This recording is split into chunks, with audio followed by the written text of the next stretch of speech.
Living infamy, right? And thank you all for your service. And give all a hand. Okay, we now have Executive Vice President Arnie Sachs, who's going to be announcing our guests who aren't speaking. And then we'll have a few elected officials and all be speaking. Here we go. Thank you. Good morning, everybody. Welcome to another wonderful meeting from the Alliance of Delray. Our guests I want to call out their names as follows, and please hold any applause until the end. Howie Zimmerman from Dorothy Jack's Property Appraiser's Office. Nicole Carson from the Supervisor of Elections Office. Rosie Bird from Lake Worth Drainage District. Tony Keeler from Palm Beach County Fire Rescue. Mark Freeman from Dave Ehrenberg's office. Roger Michaud from the Property Appraiser's Office, Evelyn Duplessis from Senator Lori Berman's office, and Leslie Schreiber from Palm Beach Sheriff's Office. Thank you all for being here, and may I wish you all a happy Hanukkah, Merry Christmas, a Happy New Year with good health and happiness. Thank you.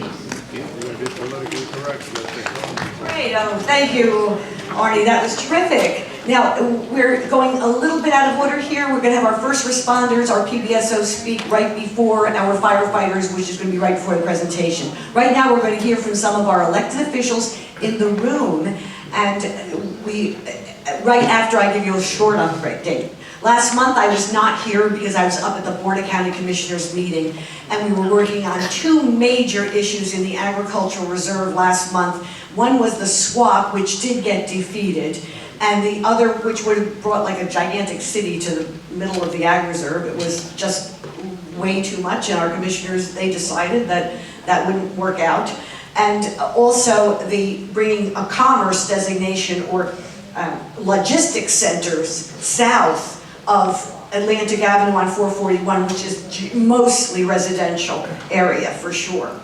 And one thing about our January meeting, remember I promised you more on insurance, and we are going to have our attorney, Joshua Gersten, come to give an update from the legislature from last season, but also he's going to be speaking a little bit on what you can do for insurance compliance, and also we will have an insurance agent from a local company that many people do use, and can give you some really good ideas. So we're going to start out right now with, we have our Mayor Maria Sachs, and she'll be followed by a new commissioner who actually hasn't spoken to the group yet. But let's give applause to Mayor Maria Sachs.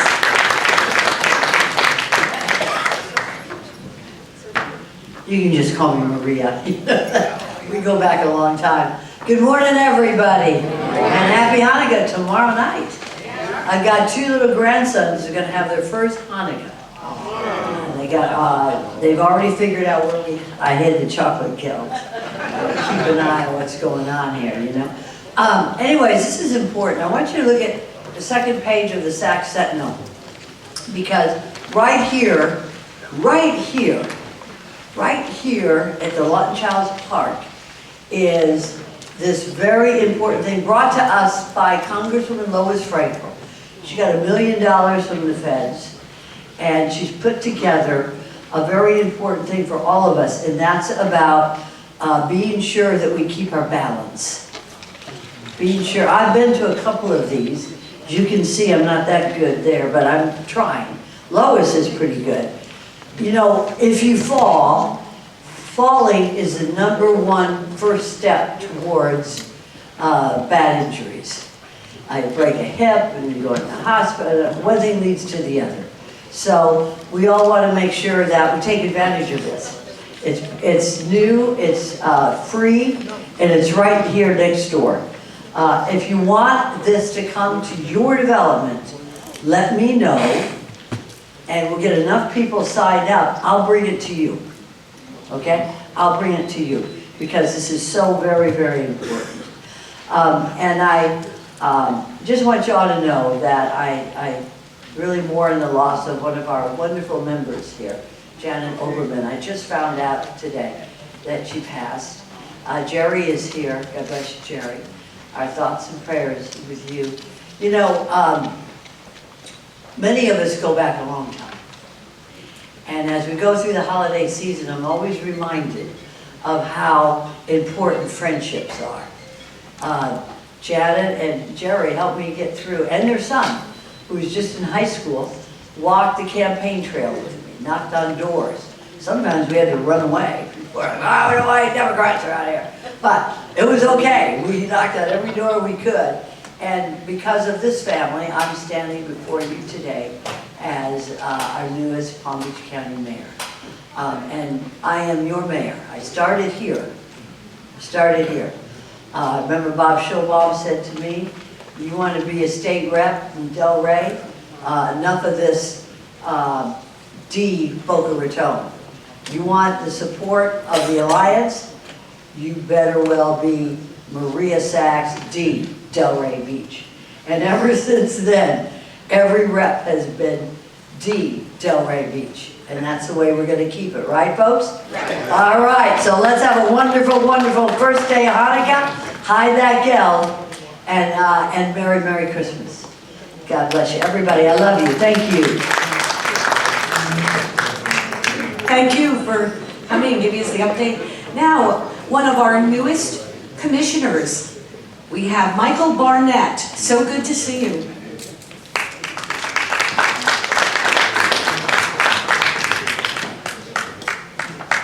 Thank you very much, Lori. Good morning, everyone here at the Delray Alliance. Michael Barnett, Palm Beach County Commissioner, District 3. This is my first time at a meeting of the Delray Alliance. I was at one of your breakfast meetings a few months ago, or several months ago. I just wanted to come and wish you all very happy holidays, happy Hanukkah, Merry Christmas. I didn't have too much to say, just to say hello. My Commission Assistant, Catherine Capps, is coming. She'll be here if you have any questions or if there's any way District 3 can be of service to you. I know it's not your territory, but I'm a district commissioner, but also a commissioner for the entire county. And I'm very pleased to be working with our new mayor, Maria Sachs. It's going to take a few more meetings to get used to saying Mayor Sachs. But again, happy holidays. It's good to be with you, and thank you for having me. Have a good one.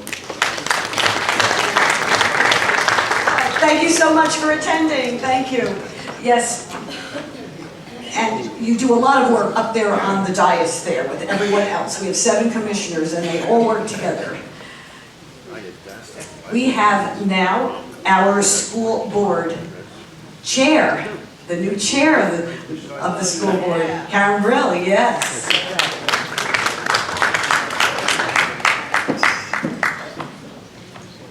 Thank you, Dr. Vinocour. So as I was driving up here, I realized I don't really have any updates. And when you're on the school board, that's a really good thing because it means that things have been peaceful for us. So I will tell you that in spite of vouchers that families can go for and all the other programs, our enrollment is up still, over 600. In the meantime, we do have 2 charter schools in our area that one of them I mentioned to you at the last meeting that I was here, which is Bridge Prep. It's a K-8 in Delray. They're down to about 100 students. So they're likely going to be closing. They're losing their property. And also Somerset Canyon, which is in Boynton, their 6th grade enrollment is down over 60% since we opened our fabulous new school. So I want to tell all of you, after the holidays, if any of you would like to tour some of our newest schools, you won't believe it. It's not the schools that we went to when we were young. So I would welcome having all of you, anyone who's interested, come and take a tour of our new high school, our middle school, or elementary school, and see what our children are able to do these days. So with that, I wish everybody a happy holiday. Yes, I am the new chair of the school board. Thank you so much. What that means is that when I leave here, I have to leave right away because I start my meetings at 10:30. But I will be here next month. I believe we have Palm Beach County Day. I'll have to check to see what day the meeting is, so I may miss you. But I will always be here for updates. I will always be here to tell you that I am proud to be a part of the school board that has not banned one book. Happy holidays, everybody. You really had big news today. The big news is that you're the new chair, and that is big, and that's a whole lot to handle, really. Well, now we're going into our first responders. I just want to mention Dave Arenberg. He might be coming in, but he was trying to get here. He's spoken to us before for little updates, but he's not here yet, and hope maybe we can fit him in somewhere or else he'll just say hello. So now we go to our first responders, and Lieutenant John Week was so nice to wait to give his report now because some of the commissioners had to get going. So we have the update from PBSO District 4, Lieutenant John Week. Thank you so much. Thank you. Good morning, everybody. I hope everybody's doing well and enjoying this nice, cool morning. Some brief updates from my office. All right. Raise your hand if you complete your holiday shopping. All right, very good, very good. For the rest of you, I have some holiday tips for you, okay?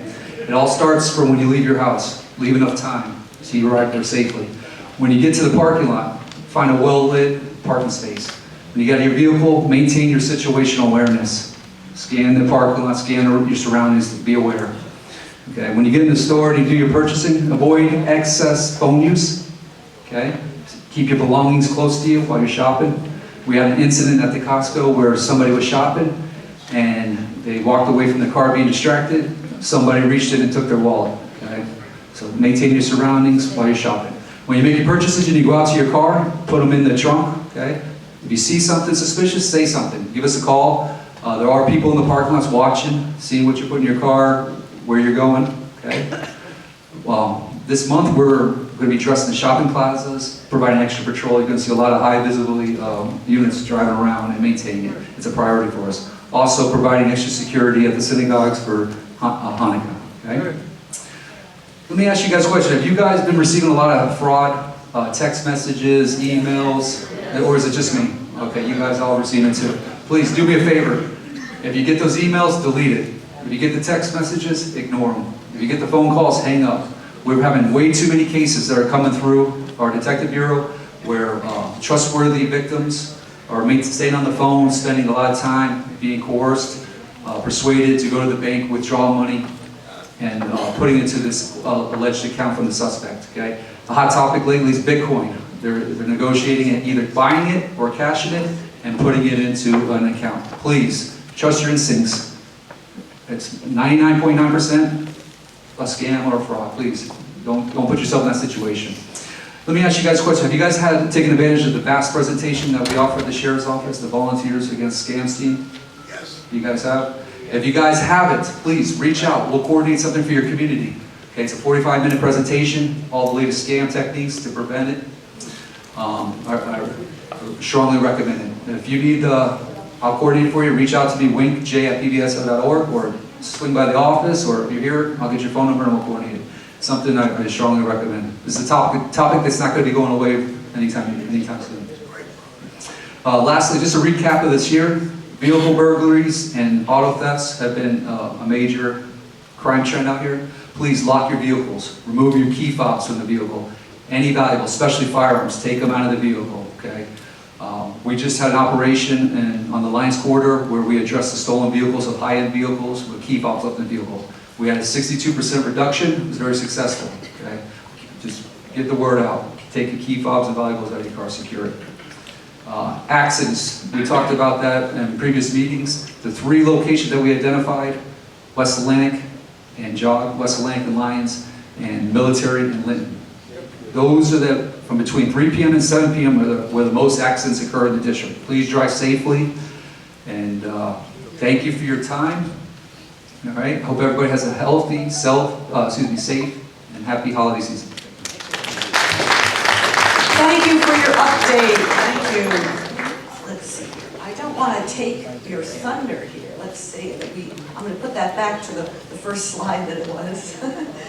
For some reason, it got like.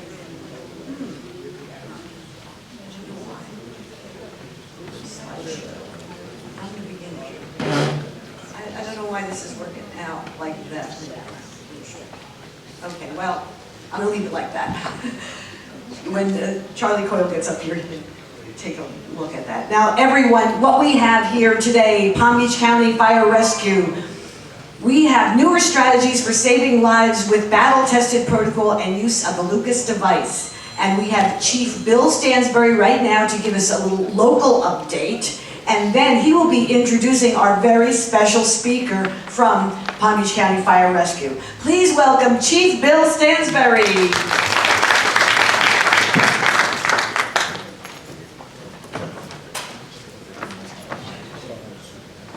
Hello everybody, thank you for having me here today. Give a brief update on the Battalion 4 area. The whole battalion, which roughly runs from about Hypoluxo down to Clinmore, ran about 3,000 calls last month, which was the most of any battalion in the department.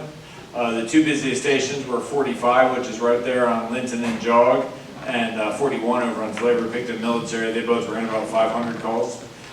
Busy month. We had a gigantic fire down in the Laylac community on Clinmore and Jog area. I don't know if anyone saw that in the news.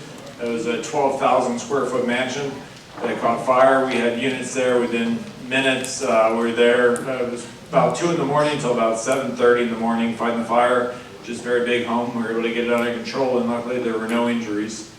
And then since we talked last, Station 49 over on Lyons Road in Flavor Pick has gone into service. So we have an additional rescue now west of the Turnpike that's able to provide care and improve response times. Additionally, that area, even though it may not affect people here, now that that's over there, if a call drops, we have a unit there so we don't have to send units from over here. So the trickle-down effect will just have units more available all throughout the Delray area for everybody. They're providing great care. And today we have a special presentation. We're going to talk about our CPR. We're going to do a little demonstration. Our division chief from headquarters, who is in charge of medical services, Chief Charlie Coyle, came down to talk about our whole blood process. We're one of the very few departments in possibly the nation that provides whole blood in the field. So Chief Coyle will give an update on that. He is he worked at Station 45 for about 7 or 8 years, which is the equivalent of working about 30 years at other stations. So Chief Coyle is very familiar with the area, and I will turn that over to him now. Thank you, Chief Coyle, for being here.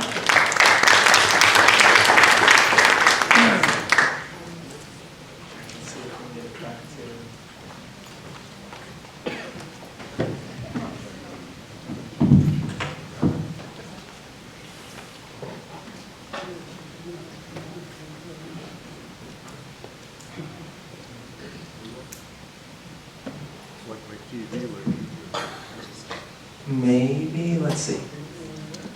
Okay, perfect. Chief Stansbury, thank you so much for the introduction. I'm going to move from the stage just because I can't stand still. So please bear with me here. I hope it doesn't disrupt the video aspect of this, but I promise you I'll pronounce clearly. That way, you know, your video will have all the information needed.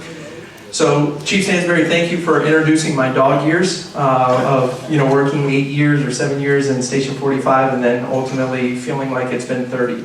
But truly, it's an honor to be down here today to meet with this very important group, and we're very thankful for the service that you allow us to provide to your community. So today I was asked to speak specifically about, and this was a title that was given to us for the talk, New Strategies for Saving Lives with Battle-Tested Protocol and the Use of the Lucas Device. So we're going to start off with the Whole Blood Program, and this group may have heard me speak about this before, but it was very undeveloped for the organization at that time.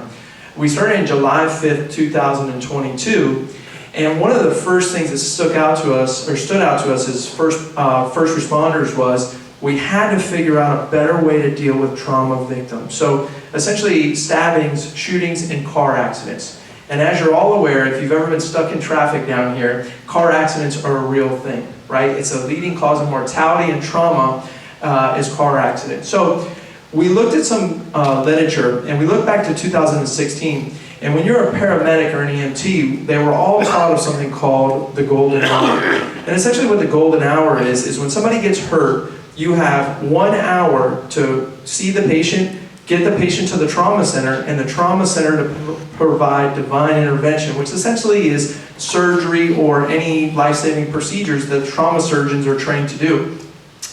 However, this literature is interesting because What they found out is critically ill, traumatic injuries do not have 1 hour. What they actually have is 30 minutes. So imagine you get into a car accident, you're pinned in your vehicle, and the first responders have to get you out of your vehicle, get you to the trauma center, and then get you to surgery within 30 minutes. That is completely unrealistic. There's no way that can happen. So Palm Beach County figured out that we had to find a better way. Furthermore, when you look at trauma care from 2016 on, there has been a vast increase in survivability. And the first thing that we can attribute to that is something called Stop the Bleed. Who here has ever heard of Stop the Bleed or tourniquet usage or applying direct pressure? So the data here is pretty clear that once those things started occurring, that we were able to control something that's called an external hemorrhage. So if you're bleeding blood out of your body and you put pressure on that area and you stop the bleeding, that patient does better. That makes sense, right? Well, what about if you lost too much blood and then you stop the bleeding?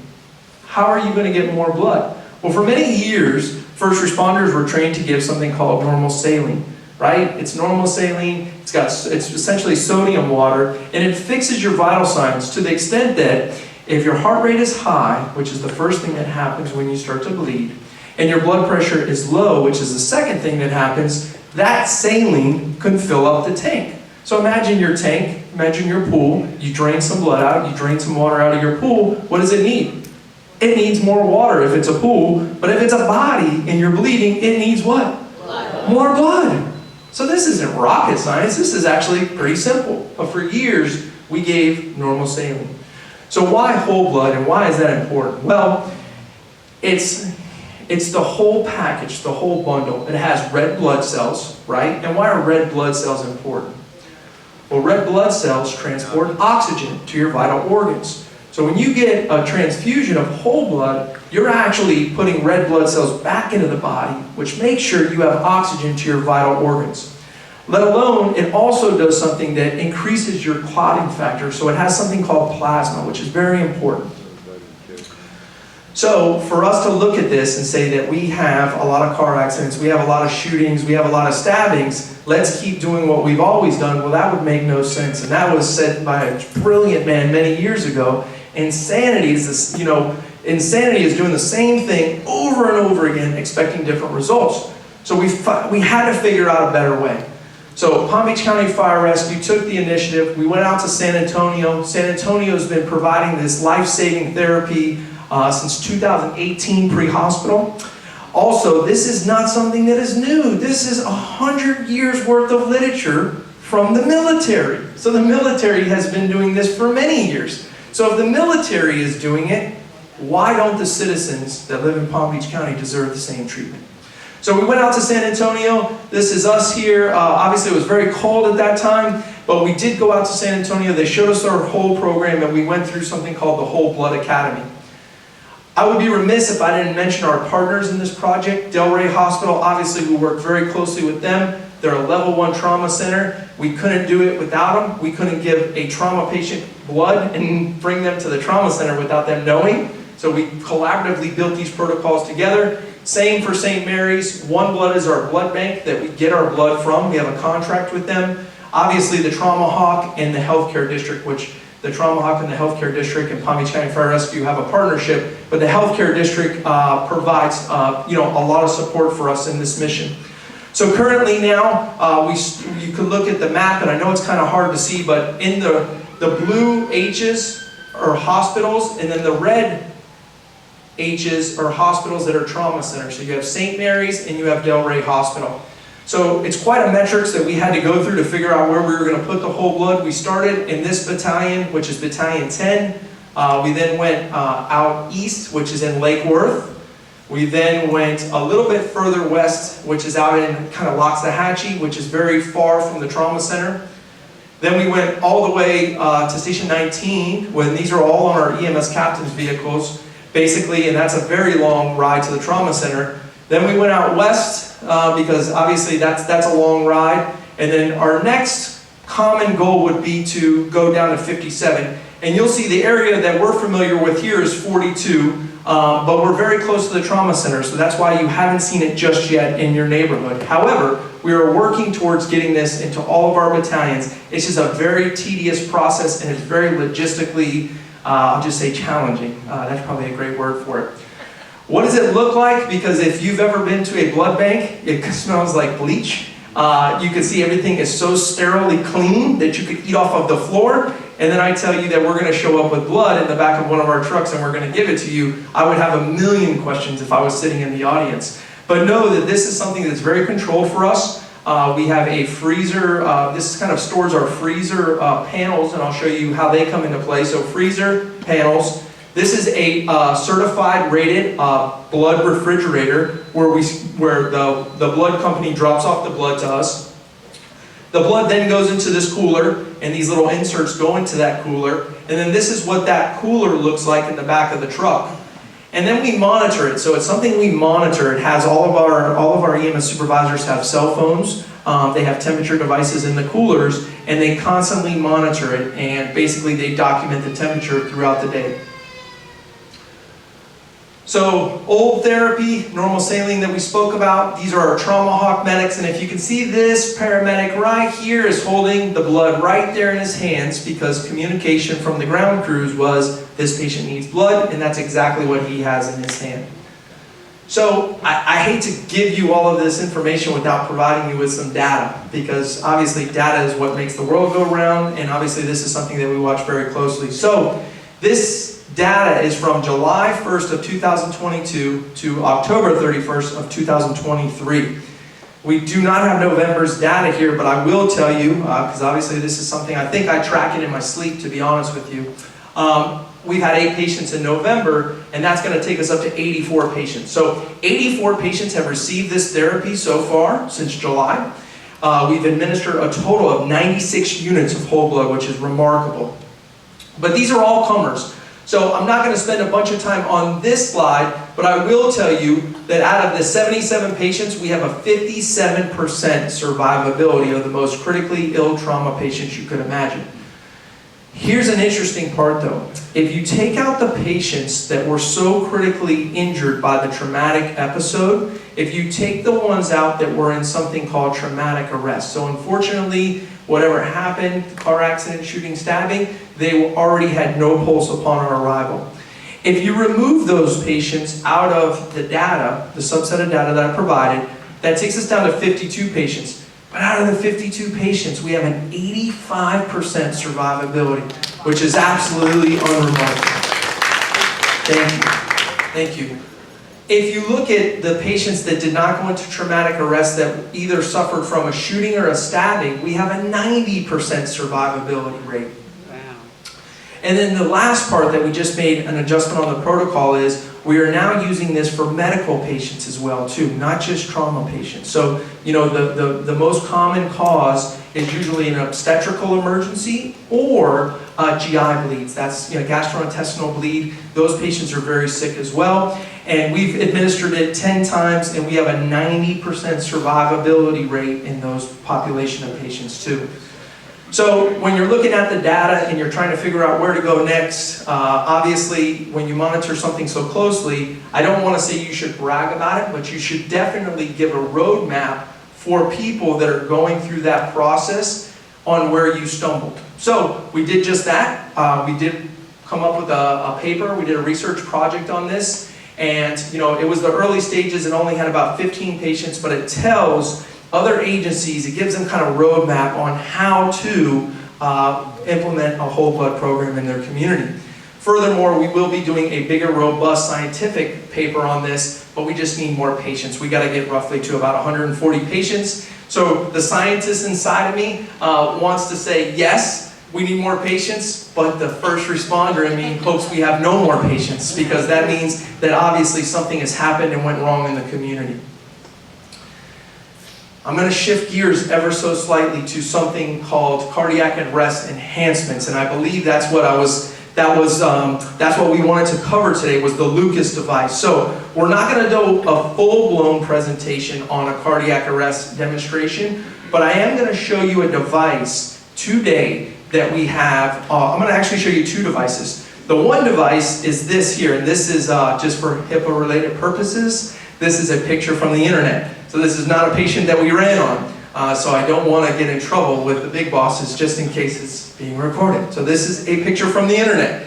This is one of our firefighters that was voluntold that he has to get an ultrasound done to his chest. This is one of our medical directors, and this is one of your EMS captains that work locally here in your area. So the Lucas device is a chest compression device that's actually on all of your response units in Palm Beach County. So any rescue or any engine or any ladder truck that comes to your house that says Palm Beach County Fire Rescue on it has this device. And I'm going to talk about the pros and cons of using a device over manual hands for CPR. But I wanted to just sit here for 1 second and talk about something called the chain of survival. So in 1989, American Heart Association created something. It had 4 links at that time called the chain of survival. It now has something called 6 links. And the first one is activation of emergency response. So I don't want to use this as a promotional campaign, but I think now would be a great time to talk about some of these things. So the first thing you need to do is recognize when someone goes into cardiac arrest. Do me a favor, make a promise to me. Make a promise to yourself, make a promise to your families, make a promise to your neighbors, make a promise to anybody. I mean, listen, even if you don't like the person, please call 911. So activation of the 911 system is paramount because we have to get to your emergency. We have to help you out. The second part is high quality CPR. And I'm going to talk briefly about one of our gentlemen here today, Charbel, that's with us from our community risk reduction. I'm going to tell you how important it is what they do in the community by teaching hands-only CPR. It's so important. And honestly, if you've never had them come out, I'm going to show you how to get them to come out. They're the best. And if Charbel comes, he's also a phenomenal musician. He's a great singer, play the piano. That guy can do everything. So really, you should not just get CPR. Maybe he could sing "Staying Alive" while he's doing it because his voice is amazing. Maybe I can get him to do a little bit of it today. But he's just an amazing, kind person, and he's an excellent educator. The next part is early defibrillation, advanced resuscitation, post-care, that's at the hospital, and then recovery. But one of the areas that we're going to focus on today, and I'm going to do briefly in the demonstration, is CPR and then time to defibrillation, which this is something obviously we watch very closely. And again, I'm going to provide you with some data. In our annual report, we had 748 cardiac arrest cases for Palm Beach County Fire Rescue. Now, out of those 748 cases, 26.2% of those cases were able to get pulses back. So essentially, cardiac arrest means that you are clinically dead. I hate to use those terminologies, but that's just the medical literature. Clinically dead. Palm Beach County Fire Rescue, when we respond to those calls, greater than a quarter of the time, 25% of the time, 26.2% of the time to be accurate, we were able to get pulses back before we got to the hospital. That's remarkable. The actual state average is 21%, and those are only the state agencies that report to the CARES database. Trust me, if you're not a good agency, you're not reporting. Second of all, the more important number is 10.7, because 10.7 out of the 748 walked out of the hospital neurologically intact. That's profound. So I'm going to give you a little data, and I can't, you please hold, I know the video's there, but I'm going to show you what our data was for this year, but our annual report hasn't came out, but I'm going to show you a piece of it. This year, we ended up at 28.3% of the time we returned to spontaneous circulation, and our neurological intact survivability was 12.2%. So I can tell you that we're evolving as an agency, utilizing the data and equipment.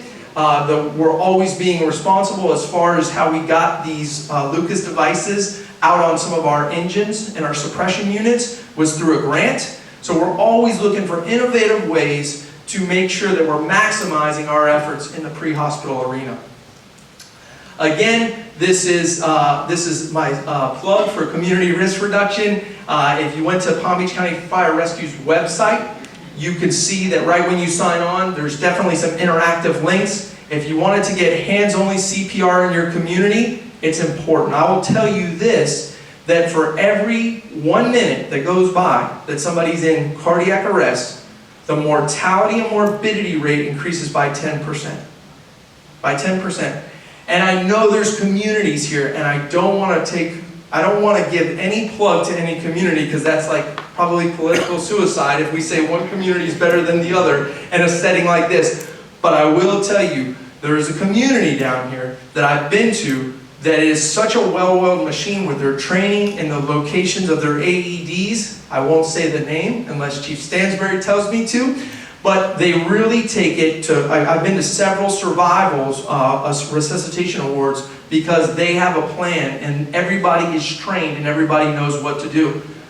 If you're able to do bystander CPR, if your community is able to provide us that time, it definitely increases the survivability. So I'll tell you as the EMS chief that we cannot save lives without the community support. So please, if you haven't got the training, reach out to us. We would love to provide you with the training. And then ultimately, this is what it looks like.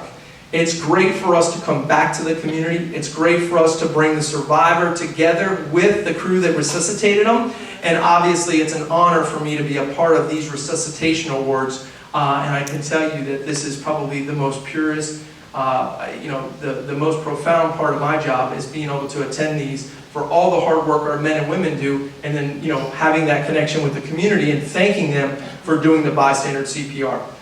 So I will ask for questions, and as a matter of fact, I will take the questions and then I'm going to show you the demonstration. I'm going to explain to you what that Lucas device is, and you're going to see it up here. You're going to say, wow, that thing looks really aggressive. But as soon as the demonstration's over, I'll open it up for another thing of questions and tell you why having something that's mechanical, that makes sure that it does the depth and the recoil to a certain amount that's programmed, and how beneficial that could be. So questions. I'll start with that. Yes, ma'am. My question is, when you're doing the blood, Yes, ma'am. the type of blood that is given, is that critical? What your A, B? Phenomenal question. Number one question always is the blood typing. We use something that's called O positive. So O positive and O negative. So O positive, O negative are universal blood. So it means it'll work with any blood type. Unfortunately, there is O negative is the gold standard. If you had O negative, the problem is only roughly 4% of the population have O negative, so they don't have that at the blood bank to give out. So O positive works in place of O negative, so whatever blood type you have, it will be okay to receive the O positive. And that's what we carry. Great question though. Yes, sir. Who designed that Lucas machine? It's a company called Stryker. So, I think it used to be called Medtronics, and then Stryker bought it out. But you'll see, it's definitely, it's a well-oiled machine. It works very well, and it's programmable and adjustable. So if the standards change that you need to go deeper on the chest, that links into a computer, and we can make it to where it goes deeper on the chest. But you're going to have more questions after you see it. So I'll make sure I open it back up for questions one more time. Yes, sir. The whole blood program will be in the local Delray department. So we're working on something right now, and this is something we're behind on. If you look at San Antonio's program. So San Antonio's program, it's something that's their fire rescue department, and everything they do with their blood is under the military. So the military just moves differently. They don't have to worry about all the constraints and requirements. So basically what they do is they have the blood on the trucks. They give the blood back to the blood bank if they don't use it in a certain amount of time, and then the blood bank gives it to the trauma centers. Just recently, both of our level 1 trauma centers here now carry whole blood and use whole blood in their everyday trauma usage. What we're trying to do right now is work out an exchange program with the hospitals, because ultimately this blood that we get from one blood is only good from anywhere from 15 to 17 days. So essentially right now, if you don't use it, it's no good, right? We're discarding it. So we're trying to be as responsible as we can from a monetary perspective. So essentially what we're probably going to do, hopefully we get to a point where we can exchange the blood, which makes it much more readily available to other parts of the community. So I don't want to give a time because it's something we're still working out from a legal perspective, but I do feel comfortable that Delray is willing to go on that journey with us, Delray Hospital, and if we do that, then we should open it up pretty quickly.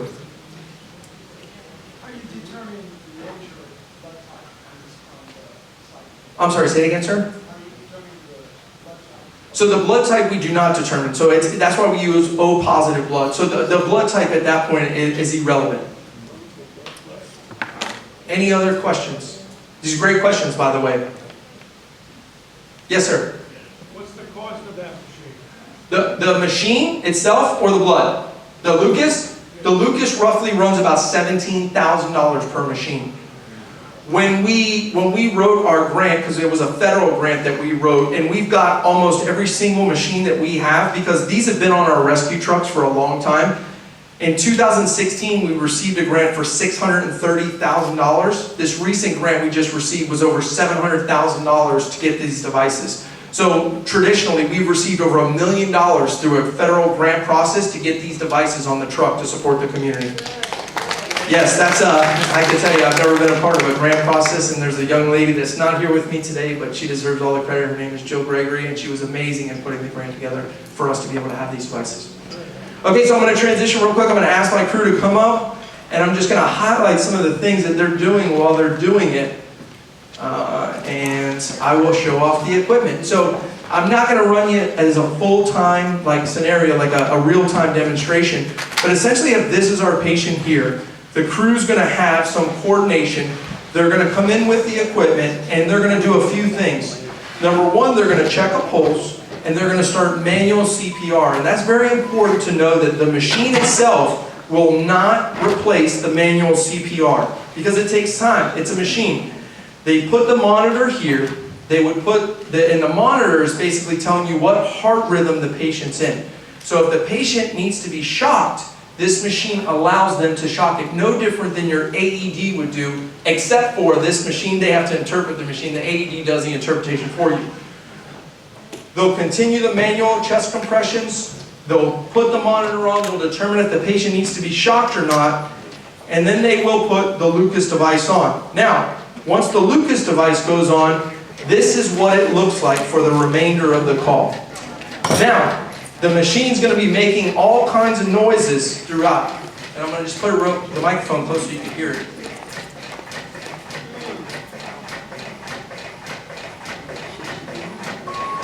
So the beeping noise you hear on the machine, it's telling them when they get an advanced airway in, like an endotracheal tube, because we've got to breathe for these patients because they're not breathing themselves. That beeping noise is telling them when to squeeze the bag. So the machine's going. It'll tell us when to pause it because we still have to pause the machine to look at the monitor and determine whether or not the patient needs to be shocked. In the image that I showed you, there was also another piece of equipment that our EMS captain and our medical director were using called an ultrasound. So when our EMS supervisor shows up, they'll come in with an ultrasound, and basically this probe, he's going to take a look at the heart when they pause the machine. So if I pause the machine, he's able to see right now if the heart has any movement. And the reason why that's so important is because if the heart has movement on its own and the patient is still unresponsive or not responding, they don't need the medication that we would normally give that actually is called epinephrine, that constricts the blood vessels and increases perfusion to the brain. If the heart's doing that on its own and the patient's still unresponsive, that helps us determine whether or not they need the medication. So they'll pause the machine, it goes really quickly, they'll turn the machine back on, and our goal is always to keep blood moving throughout the body and never stop chest compressions, whether either by hand or by machine, for greater than 10 seconds. 10 seconds, because it takes at least 40 seconds to get enough pressure in the body to perfuse your brain. Because when I ask people all the time, what are you resuscitating, the heart or the brain? Everyone says, the heart. And really, the heart, they could do so many things. You can get a heart transplant, you could get something called an LVAD, which basically circulates blood throughout your body, but there's really no replacement for the brain. So we're working on perfusing the brain. That is the main thing. Now, why do we prefer the machine over hands? Because there's plenty of studies out there that will challenge the machine versus the hands. Just imagine trying to do chest compressions for 2 minutes. For those of you that have ever practiced it, 2 minutes is a long time. So there's fatigue in people providing the resuscitation, but there's also, if you go too fast, then you don't perfuse enough. If you go too fast and don't lift up enough, you don't allow blood to come back to the heart. So when you push down, you push blood upwards. When you lift up, blood comes upward. So remember, you've got to get blood back to the heart for when you push down. The machine is going to do it perfectly every single time. And not only that, when you get in the back of a moving vehicle, imagine doing chest compressions doing 70 miles an hour in the back of a rescue truck for 60 miles an hour.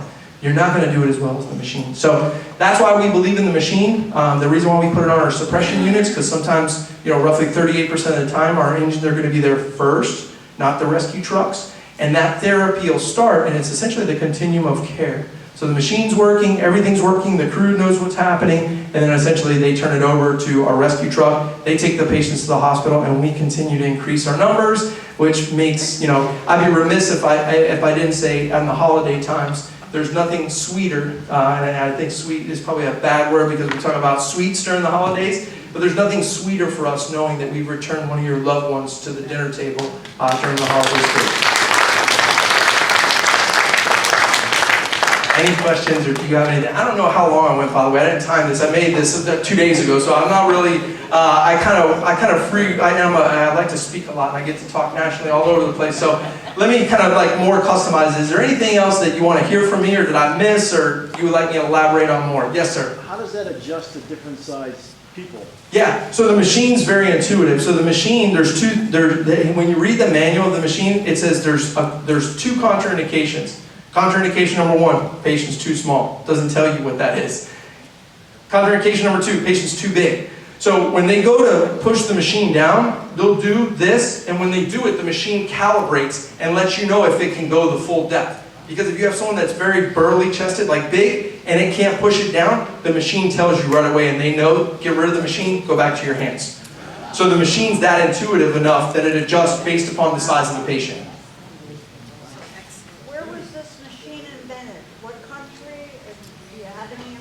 I don't know. I want to say it was in Europe is where they first trialed it, but don't hold me to that. I believe that's kind of where the initial studies came from, was out in Europe, but I'm not 100% sure about that. Yes, ma'am. This is hypothetical, but if a person's bleeding Yes, ma'am. and he's in cardiac arrest, but there's still the blood's coming out, which way do you start? Stop in the blood or start with... Yeah, so it's a phenomenal question, right? So if you have a traumatic, so basically the focus of this is kind of like medical cardiac arrest. This is more of your coronary artery disease, chest pain, I fell down, I'm in cardiac arrest. The trauma brings a whole different perspective, right? So if you have somebody that cut themselves and hemorrhaged out, so basically they've lost so much blood they went into cardiac arrest, usually when the heart's not beating, the blood's not moving. Because the reason why the blood's coming out is because the heart's pushing the pressure, and that's what's pushing it out. However, it is important though to stop the bleed and get the hands on the chest. Our dispatchers are going to tell you to start chest compressions. That's where our dispatchers are going to default to, and we measure that time. Originally, when we first started looking at that time, we were right in the call comes in, 3 to 4 minutes, we have our hands on the chest doing CPR. I will tell you comfortably and confidently now, we have that time down to about 1 minute and 15 seconds. So that's how important it is. It's really from the 911 call from the citizen, to hands on the chest, to the crew coming in, to the time to defibrillation, and then the continuum of care after that. This was really fantastic. Maybe you can stick around for a few minutes in case somebody would like to come up and look at it and you can answer the question. And you know who's been waiting so patiently, didn't want to make Chief Coyle nervous, but who's been waiting patiently is our state attorney, Dave Arenberg, and he is here and he's always welcoming, always gives us a fantastic update. It's been a few months since we've seen him at a meeting, so please give him some attention here. Thank you for coming. Thank you, Dr. Lori. It's great to see everyone. Happy holidays. Good morning. I'm Dave Arenberg, state attorney. Before that, I was state senator, and I announced I'm not going to be running for a 4th term as state attorney. I know I'm in my 11th year in this job. Time flies when you're having fun, and then I have 1 more year. I'm not going to leave early. I'm going to stay for the whole term. I don't want the governor to appoint a replacement for me. I want the people to decide, so I'm going to finish my term, my commitment to you, And I'm just grateful because I love this community and I love this job. But it's time for a new chapter in my life. I'm going to remain active in the community. I'm going to stay involved. I'm just going to be doing it in different ways. And then you never know if one day I can get back into elective office. But I just wanted to be here to let you know about one issue, and then I will turn it back over to Dr. Lori. First off, my PIO Assistant Public Information Officer, Mark Freeman, is here. Mark, you may remember Mark. Mark used to be the Sun Sentinel reporter. That's right. He always did such a good job, a fair job in the media. We hired him. Remember what Victor Kiam said about Remington? I like the product so much, I bought the company. I like the reporter so much, I hired him. So there you go. So here's what I want to mention, and there's a flyer we've had out about our accomplishments in the past year. We made a lot of progress. So one thing I'm really proud of is that you may have remembered, you may have seen, this disgusting group of neo-Nazis who have descended upon our community, putting their flyers out in people's yards, showing the image of a swastika on buildings. In the midst of rampant anti-Semitism around this country, we decided to take action. And we are the only state attorney's office in the country that has prosecuted and convicted and jailed the leader of this neo-Nazi group. And we couldn't have done it without the help of our law enforcement partners. Thank you, PBSO, Sheriff Bradshaw and his incredible team. You guys are amazing. So here's how we did it. Now, these guys, they say the First Amendment protects them for everything. They think the First Amendment is like magic fairy dust. They sprinkle it on and they can do whatever they want. Not so. They were postering people's yards, throwing these literature, this disgusting anti-Semitic literature. And although under the old law we could not prosecute them for the hatred in the literature, we could prosecute them for littering, because littering, although littering itself is just a fine, it's not a crime. If you dump litter more than 15 pounds, it's a crime. So police went up to these individuals and demanded their ID, and they were saying, we're going to keep doing this. We don't care. Give us a ticket for littering. We're going to keep doing it. And then the law enforcement asked them, are you going to be dumping all of this stuff from the back of your pickup truck? Oh yeah, we're going to do it. You can't do anything about it. Well, actually we can, because that's illegal dumping. That's a crime. And so we arrested them. The law enforcement arrested them. We then went to trial on the leader of the group. And the leader of the group said, the First Amendment protects our right to do this. And our response was, whether you are dropping off anti-Semitic flyers or benign charitable flyers, you can't dump litter onto people's lawns. It's still a crime, regardless of what's in the literature. And the jury quickly found him guilty. He served 30 days in county jail for dumping of litter. And I suspect there'll be more to come. I can't speak of what's pending, but we are going to send a message to these hate mongers that hate and anti-Semitism is never acceptable in Palm Beach County. We're a county of tolerance, and we're going to punish you if you try to do this here again and again. And now we have a new law on the books. Representative Caruso helped pass this new law that gives us more power to go after these individuals.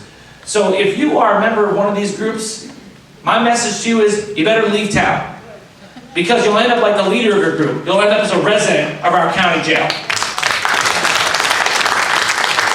I just wish that every other state attorney's office would follow our lead. And I suspect we'll go elsewhere, but we're going to remain vigilant. So that's my update. I want to, unfortunately though, as much as I love this job and I've been able to go after anti-Semites, I still can't seem to figure out what to do about university presidents.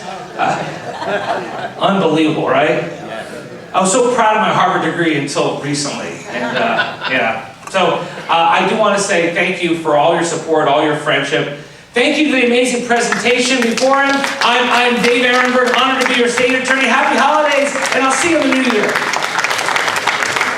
Thank you so much for the update. You're always welcome back, even when you're not state attorney anymore. You know, everybody, it's Thank you so much. Thank you to Chief Bill Stansbury, Chief Charlie Coyle, and the great team we have here, our first responders. We'll see you January 3rd, I do believe, and that will be another terrific program helping us all out with our insurance woes. Have a terrific holiday.